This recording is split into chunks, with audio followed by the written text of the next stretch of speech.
Gates open, they're up and racing. Rain Dancer shows alertness at the start. Moving up on the outside is Grand Dynasty, and running by the rail is Multiply. As they make their first turn, Multiply, Grand Dynasty is on the outside.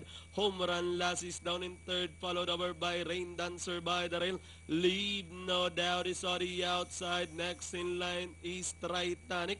Impulsive Decision, Quattro, Supra, and trailing the group is Sweet Embrace. Heading towards the 1,000-meter mark, we have Grand Dynasty by 3/4 of a length lead.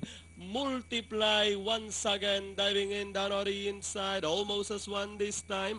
Multiply running by the rail. Grand Dynasty saw the outside, closing in third is Leave, no doubt, followed by Home Run Last. Then comes Impulsive Decision, Titanic. Moving up on the outside as they turn to the last 600.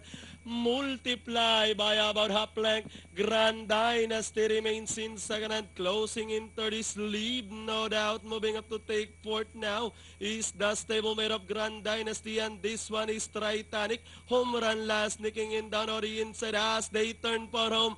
Multiply this time by about 4 lengths now. Grand Dynasty remains in second, moving up Titanic. Leave, no doubt, once again on the outside. Multiply this time by about 5 lengths now, followed by Titanic. And finally at the finish line, Jesse Guse on Multiply. Second, Titanic. Leave, no doubt. Home Run Last. Sweet Embrace. Then comes Quattro, Supra, close with 3A Grand Dynasty, Impulsive Decision, and Rain Dancer.